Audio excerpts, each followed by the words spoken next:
bem-vindos a mais um programa do Sem Diplomacia. O tema de hoje é a Cúpula das Américas, a número 7, que aconteceu em abril deste ano no Panamá. Um tema importante dessa cúpula que marcou, que foi mais visível, né, foi o reencontro, né, depois do primeiro que aconteceu no enterro de Nelson Mandela, entre o presidente Obama e Raul Castro, mas desta vez a partir de uma nova situação criada com um reatamento diplomático que foi anunciado em 17 de dezembro de 2014. Esse foi o momento de auge da cúpula, mas também houve outros assuntos que geraram uma certa polêmica, principalmente entre Venezuela e Estados Unidos, por causa de uma recente medida do presidente Obama de penalizar funcionários venezuelanos acusados pelo governo dos Estados Unidos de corrupção, de que não poderiam entrar aos Estados Unidos e suas contas seriam congeladas. E isso foi anunciado como um motivo gerado pela percepção de que a Venezuela representa uma ameaça à segurança dos Estados Unidos. Então essa situação gerou um debate importante também na cúpula, né?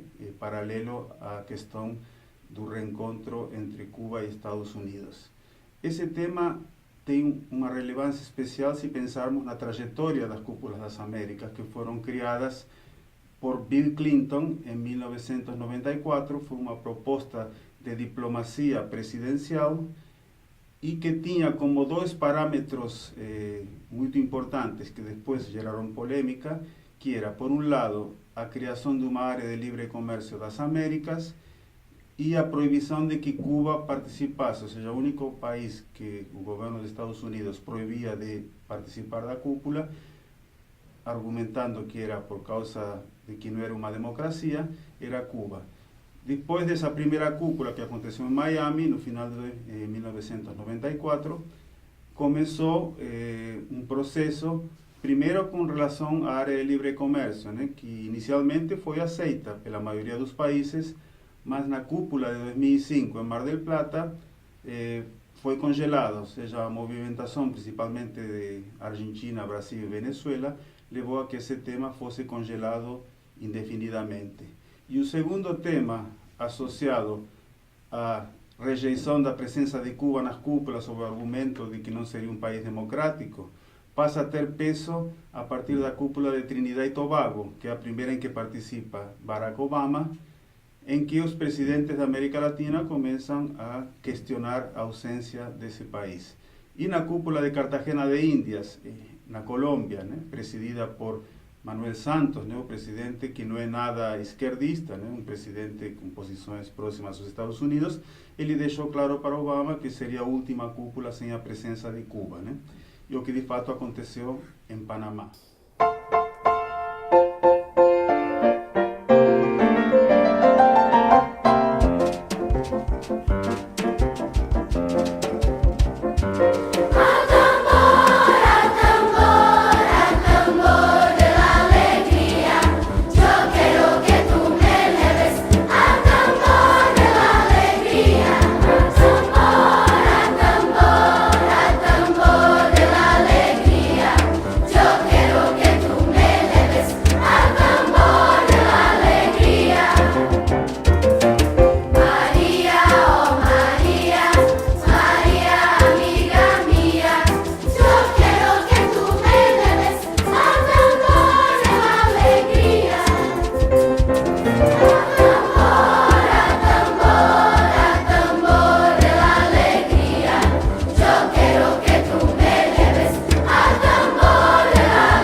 Discutir as percepções pós-cúpula, né, tanto na perspectiva do governo dos Estados Unidos como na perspectiva de governos latino-americanos sobre foi uma cúpula proveitosa, Estados Unidos saíram fortalecidos, saíram enfraquecidos, qual é a situação da Venezuela, ou seja, esse debate trouxemos aqui duas convidadas que são especialistas no assunto. Marília Carolina Souza, que é pesquisadora do IEI e doutoranda no programa Santiago Dantas da Unesp, Unicamp e PUC São Paulo, vai apresentar a perspectiva desde o governo dos Estados Unidos, o balanço que faz da cúpula. E Carolina Silva Pedroso, que é também pesquisadora do IEI e doutoranda do programa Santiago Dantas em Relações Internacionais da Unesp, Unicamp e PUC São Paulo, vai apresentar a perspectiva de alguns dos países latino-americanos com relação a esse mesmo tema, né, da cúpula. Passo a palavra agora para Maria Carolina. Agradeço ter aceitado o convite e estar aqui conosco. Obrigada, professora Ayeb. É um prazer estar aqui compartilhando e discutindo esse tema com vocês.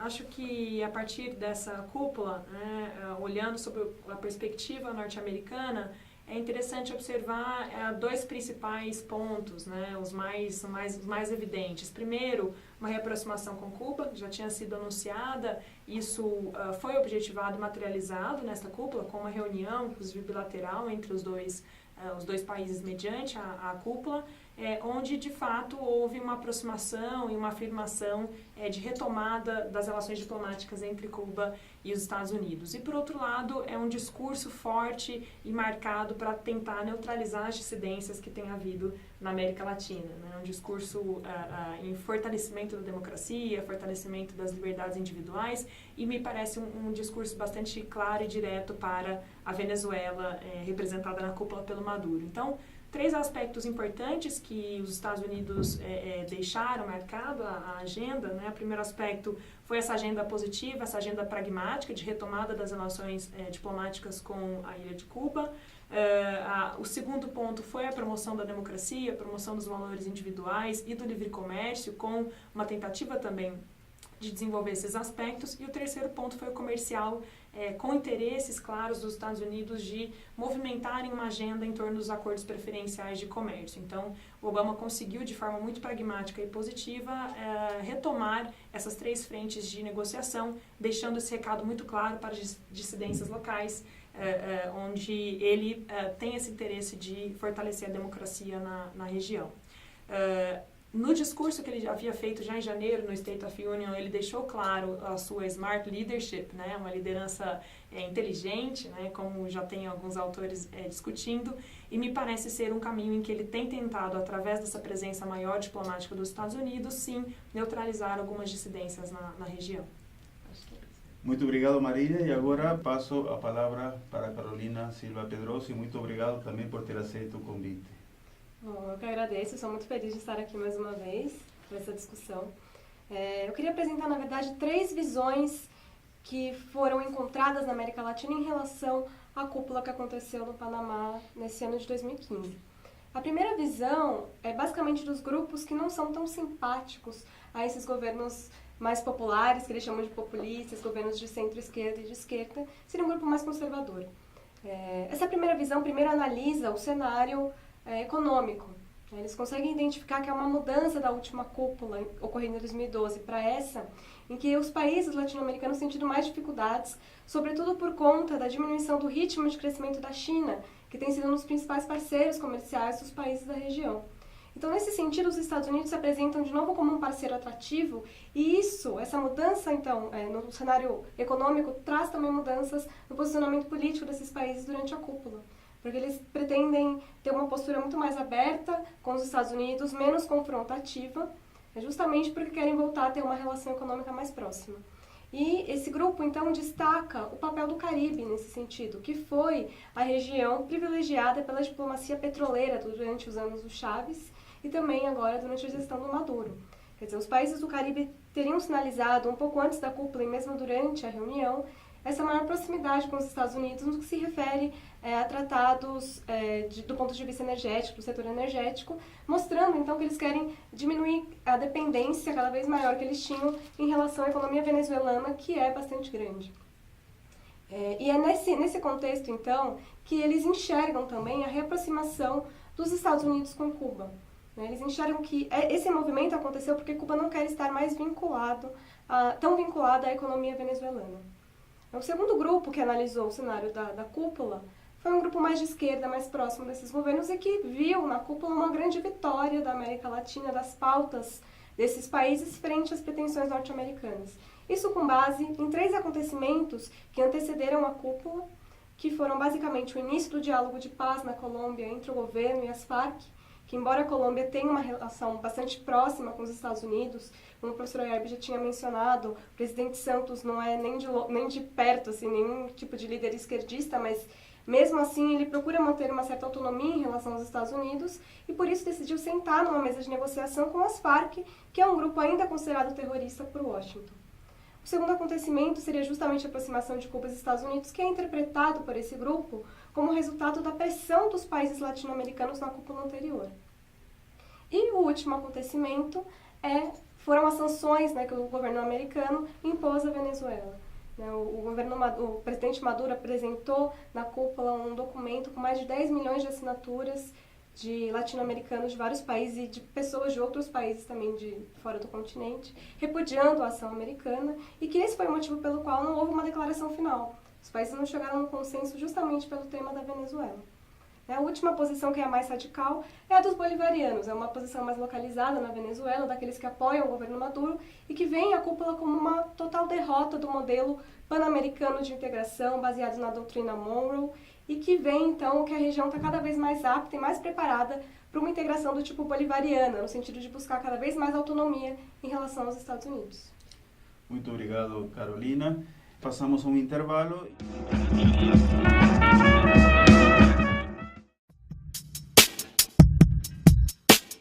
O espaço virtual Sem Diplomacia divulga análises e comentários polêmicos sobre eventos internacionais. Ele é uma parceria entre o Instituto de Estudos Econômicos e Internacionais e a Assessoria de Comunicação e Imprensa da Unesp. Suas fontes de referência são jornais, revistas, blogs, sites especializados, ONGs e outros meios em que o posicionamento dispensa o consenso da opinião pública. Ele debate a conjuntura internacional a partir de visões dos grandes meios jornalísticos, justamente porque vão direto ao ponto, sem rodeios, sem diplomacia. Seus artigos levam o mesmo título da fonte de origem, acompanhado de uma síntese explicativa sobre seu conteúdo e o link para acesso à versão completa. As análises da equipe do Sem Diplomacia ou de colaboradores externos são publicadas nas seções Opinião e Podcast. Os programas de debate discutem em cada edição as diferentes opiniões da conjuntura internacional. Seus videocasts trazem as análises da equipe sobre fatos de relevância internacional. Acesse o site www.unesp.br/semdiplomacia.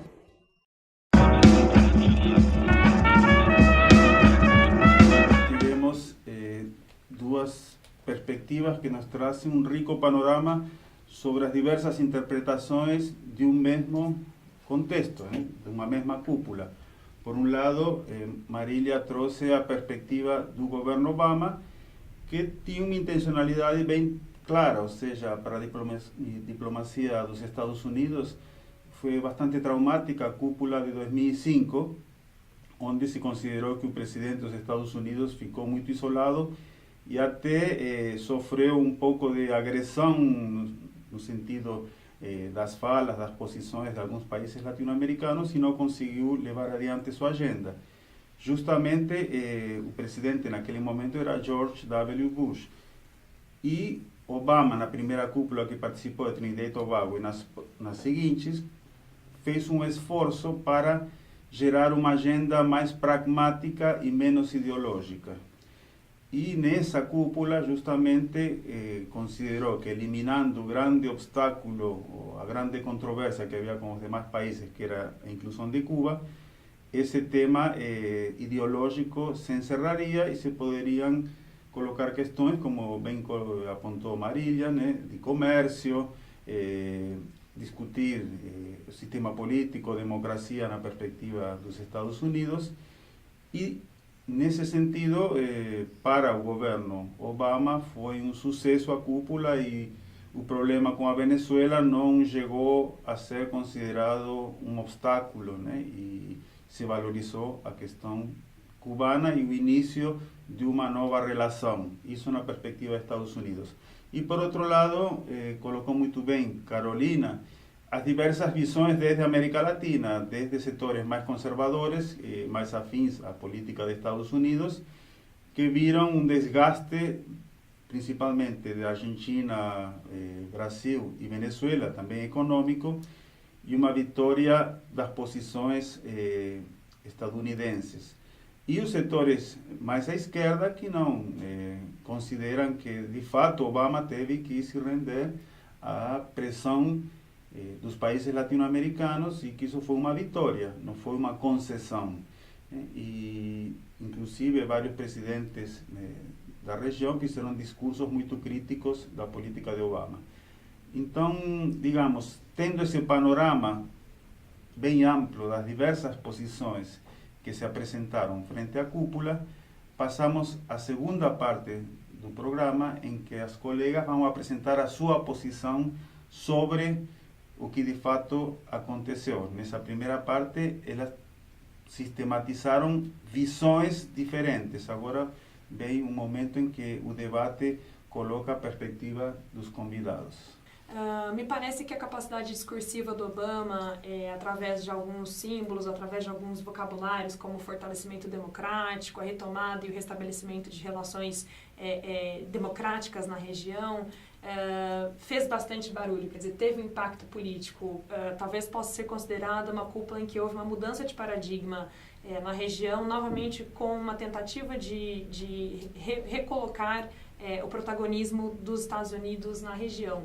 Então, alguns analistas, e enfim, eu tendo a concordar que geopoliticamente a retomada das relações diplomáticas com Cuba vai fazer com que os Estados Unidos tenham mais espaço para neutralizar dissidências na região.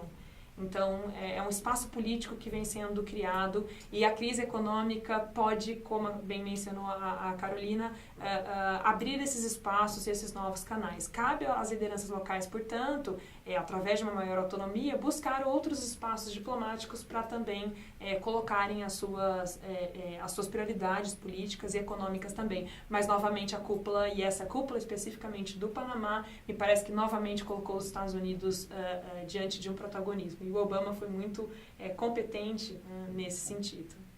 Bom, é interessante notar que esses diferentes grupos fizeram interpretações distintas de uma mesma cúpula, embora todos reconhecessem que essa cúpula foi distinta das anteriores por toda essa nova conjuntura, por esse desgaste de posições mais ideologizadas dentro da cúpula, né? Então, a posição dos Estados Unidos acaba convergindo um pouco com o que os setores conservadores aqui na América Latina disseram em relação à cúpula, né? Que, na verdade, foi um grande êxito da política externa norte-americana, ter se tornado mais pragmática, ter se aberto ao diálogo com países que até então estavam mais fechados. Então, colocaram a cúpula como um verdadeiro êxito da política externa do Obama. Já a posição mais de esquerda, em especial no que se refere à reaproximação com Cuba, vê uma vitória da América Latina, né, das pautas, da pressão contínua que foi feita durante esses anos sobre os Estados Unidos. O que me parece é que essas duas explicações não são mutuamente exclusivas. Elas se complementam para nós podermos entender as múltiplas motivações da reaproximação desses dois países depois de tantas décadas. Agora, um ponto que me chama a atenção é a relação dos Estados Unidos com a Venezuela no contexto dessa cúpula. Ao mesmo tempo que Obama saiu fortalecido e conseguiu, como a Marília colocou, neutralizar a posição mais estridente do Maduro, por outro lado, o Maduro voltou para casa com uma popularidade maior. Porque a partir do momento que os Estados Unidos se colocam de uma maneira mais agressiva frente à Venezuela, coisa que até então não tinha acontecido dessa forma tão direta, né, como foi feita a partir das sanções e da assinatura do decreto executivo impondo essas sanções contra a Venezuela, o Maduro, que até então tinha tido dificuldades para aglutinar novamente a base eleitoral chavista, até por conta das grandes dificuldades econômicas que ele não tem conseguido superar, quando ele volta para casa dessa cúpula, com as 10 milhões de assinaturas que ele tenta mostrar para Obama, e mantendo essa posição de repúdio a qualquer tipo de ação unilateral dos Estados Unidos, ele consegue um apoio de parte da população que já não estava mais apoiando. Então eles fizeram uma pesquisa de opinião na Venezuela logo depois dessa cúpula e constatou-se que 63% da população apoia o posicionamento internacional de Nicolás Maduro. Então, é interessante notar que essa ação dos Estados Unidos acabou tendo um efeito contrário do que se esperava, porque aumentou o apoio da população a um governo que até então estava bastante desacreditado. Muito obrigado. E realmente eu concordo com as posições colocadas pelas duas. Incluo justamente alguns que disseram que essa cúpula foi irrelevante. Se você elimina o encontro entre Fidel Castro e Obama, nas outras questões, em termos de tomar algum tipo de decisão, inclusive como foi colocado, que não houve declaração final, assim como não houve na anterior e não houve na de Trinidad e Tobago. Ou seja, as últimas 3 cúpulas não tiveram declaração final por causa de divergência. E o tema da pauta, que era desenvolvimento com questão social, não apareceu, né, nas discussões e nos balanços de forma destacada. Então, tem um pouco de lógica aquilo que se diz o efeito mais político do que um efeito em termos de medidas concretas, e que aponta principalmente o reatamento Estados Unidos-Cuba. As outras questões ficam relegadas e leva alguns a colocarem que a cúpula, nesse sentido, foi irrelevante. E que a própria instituição Cúpula das Américas também é irrelevante, na medida em que você tem outros mecanismos nos quais se tomam decisões mais importantes. Unasul, CELAC, Aliança Pacífico, Mercosul, né? OEA um pouco. Então a Cúpula das Américas fica mais como um fórum, né, de apresentação de debates, e a grande questão, que era a ALCA, né, a Área de Livre Comércio, uma vez que foi encerrada, já não tem mais nenhum tipo de política abrangente hemisférica. Mas a cúpula foi importante nessa simbolização de um certo reencontro de Estados Unidos com a perspectiva da maioria da América Latina de que não pode excluir ninguém, e como foi muito bem colocado pelas duas colegas, é um fato que marca um antes e um depois, né? A partir de agora teremos que ver se essa agenda de pragmatismo menos ideológica se institucionaliza através de propostas concretas, ou fica essa instituição Cúpula das Américas sem uma agenda muito clara, porque agora que se esgotou o tema de Cuba, agora que se esgotou o tema da ALCA, qual é o sentido desse fórum, né, de presidentes? Agradeço novamente a presença de vocês e até o próximo programa.